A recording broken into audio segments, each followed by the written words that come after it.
saat itu saya hanya konsumsi ya Mbak ya, bukan pengedar, ternyata dengan adanya pergaulan saya terbawa arus dalam jaringan narkoba ini gitu loh.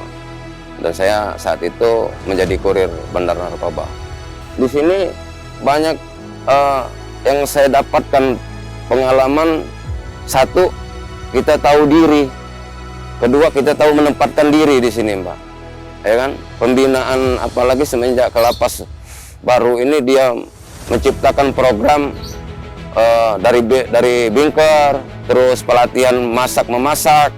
Saya pun ikut pelatihan masak, Mbak. Menjahit, terus di tiap pagi rutin taklim, mengaji, sholat 5 waktu, perintah ke lapas jangan sampai ditinggalkan, karena itu juga sangat bermanfaat bagi saya sendiri.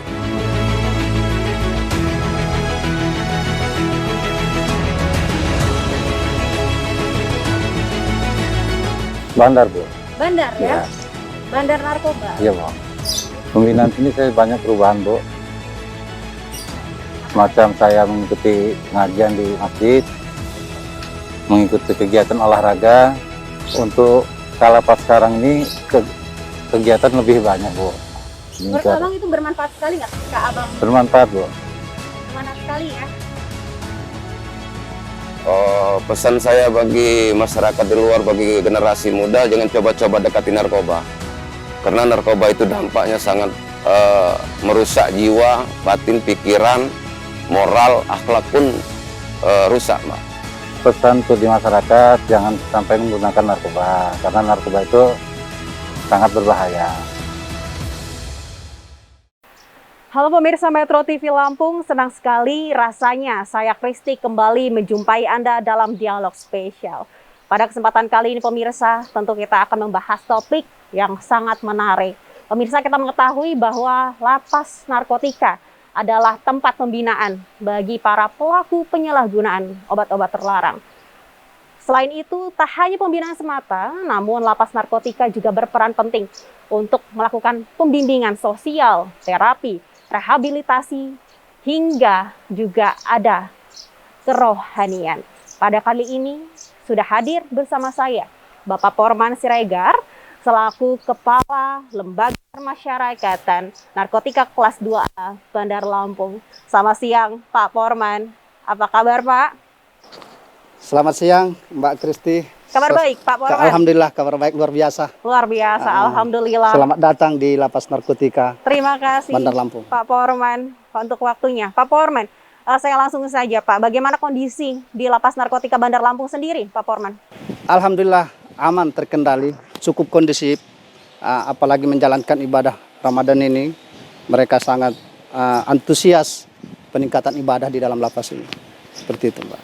Berarti saat ini Pak Porman, kita bisa katakan apa saja sih Pak sebenarnya kegiatan-kegiatan yang dilakukan oleh warga binaan yang ada di Lapas Narkotika Bandar Lampung ini Pak Porman?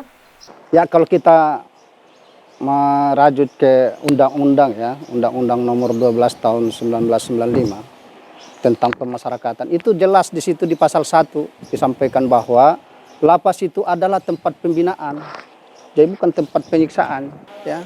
Tempat pembinaan itu berarti kan kalau kita secara psikologinya, pembinaan itu kan tempat, di situ kan ada suatu kegiatan yang membuat orang dari buruk menjadi yang baik. Jadi apa-apa pembinaan-pembinaan itu, ya itu tadi yang saya sampaikan, ada pembinaan kerohanian, ada pembinaan kemandirian, ya. Salah satunya misalnya pembinaan kemandirian ini kan baru dalam rangka hari bakti pemasyarakatan ya, ulang tahun bakti pemasyarakatan. Di sini ada one day one free zone product ya. Apa itu Pak Porman? Di sini kan narapidana dia mempunyai karya yang bisa dijual keluar. Ya salah satunya itu tadi botol ini. Botol ini adalah warga binaan Iya, yang buat karya Pak? warga binaan. Baik. Karya warga binaan ini, mereka ini dengan berkarya seperti ini, dengan kemampuan mereka seperti ini daya jualnya di masyarakat ini diminati orang. Dengan jalan itulah mereka bahwa masyarakat sangat membutuhkan mereka. Karena apa? Karena mempunyai daya jual. Itu yang kita sampaikan kepada masyarakat. Jadi begini Mbak, kalau saya melihat mereka ini, mohon maaf lah, kata-kata yang paling mudah itu bakat terpendam, tidak tersalurkan. Sehingga kita di sini kan mereka kita berdayakan untuk mereka bisa menopang hidup nanti kelak ketika mereka keluar dari sini. Melalui apa? Itu salah satunya nih. One Day One Free Sound product, ya, karya mereka di dalam ini bisa kita pasarkan, kita jualkan di tengah-tengah masyarakat, dan daya jualnya cukup bagus, cukup mahal. Makanya saya bilang ini botol minuman, semakin bagus botol minumannya itu, semakin nilai harganya semakin tinggi. Ini salah satunya. Tapi jangan masyarakat melihat ini sebagai nilai negatif. Kok ada botol minuman di lapas? Ini botol minuman ini kan nggak dipakai lagi. Artinya bahwa ini adalah limbah. Tapi kan pihak narapidana bisa dia memanfaatkan itu. Ya, seperti itu kira-kira Mbak.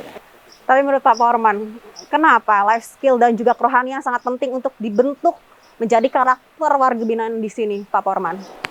Karena kita harus berpikir bahwa sistem pemasarakatan itu kan mengembalikan mereka ke tengah-tengah masyarakat supaya menjadi manusia yang berguna bagi bangsa dan negara.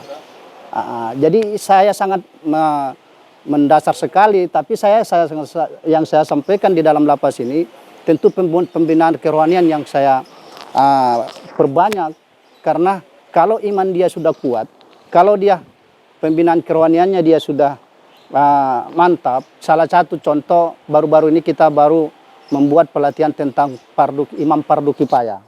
Kalau dia sudah bisa imam fardu kifayah menyolatkan orang mayit, saya yakin dia di tengah-tengah masyarakat pasti diterima oleh tengah-tengah masyarakat. Dan dia akan dimanfaatkan dan sangat bermanfaat di tengah-tengah masyarakat. Tidak itu juga, dalam waktu dekat habis lebaran kita akan dalam menyambut Idul Adha, kita akan menyambut pelatihan tentang manasik haji. Kalaupun narapidana tidak bisa naik haji, paling tidak dia bisa jadi instruktur manasik haji untuk orang-orang yang naik haji. Begitu. Dan ini kita kerjasama dengan pihak Kementerian Agama, dalam ini Kepala Kantor Departemen Agama Bandar Lampung. Apa sambutan dari mereka sendiri, Pak?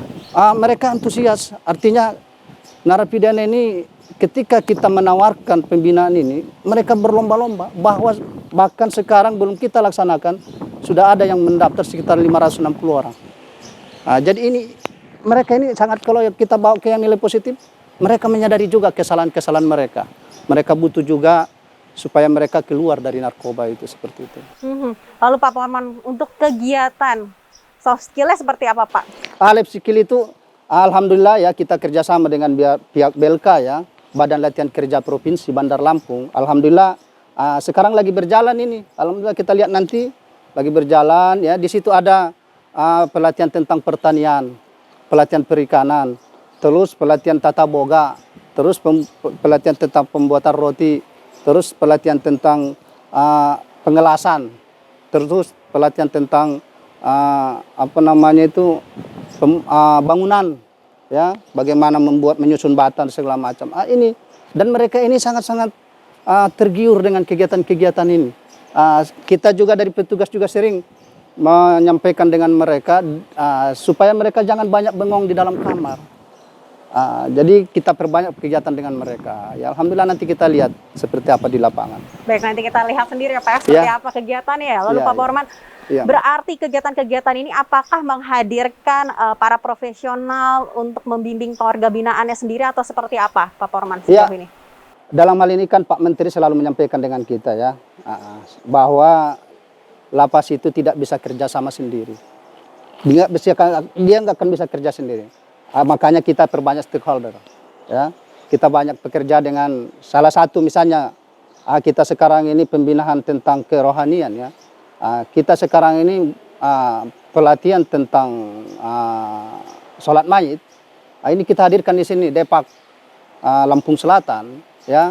Begitu juga nanti manasik haji Depak Lampung Selatan kita libatkan. Begitu juga pesantren-pesantren yang lain dari yayasan cukup bagus. Begitu juga di life skill ya, di kemandirian, kita tetap juga menghadirkan salah satu dari BLK Provinsi Lampung.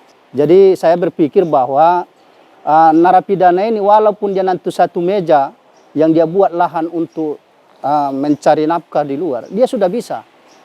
Misalnya menjual apa gitu, menjual kue, menjual nasi, menjual apa, mereka sudah bisa.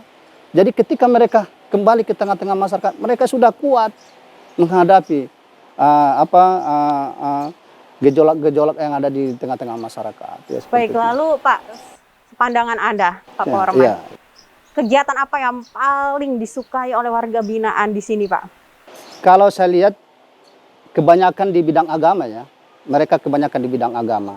Karena mungkin mereka merasa, mungkin kalau saya melihat ya, mereka mengakui kesalahan itu. Mengakui kesalahan itu, dan mereka saya lihat, kan saya yang sering ngobrol dengan mereka, perbuatan mereka merasa mereka itu banyak yang hancur, termasuk keluarganya segala macam. Dan saya sampaikan terus terhadap mereka, keluarga tidak banyak menuntut apa-apa ketika Anda keluar dari sini. Yang mereka tunggu keluarga itu di rumah itu adalah perubahan sikap, perubahan perilaku. Itu yang mereka tunggu dari keluar dari lapas ini. Yang tadinya buruk jadi baik, yang tadinya narkoba jadi tidak narkoba. Baik, terima kasih Pak Powerman. Kita tahan sejenak, Iya, Pak. iya, Mbak. Pemirsa Metro TV Lampung, jangan kemana-mana, karena sesaat lagi kami akan segera kembali. Tetaplah bersama kami.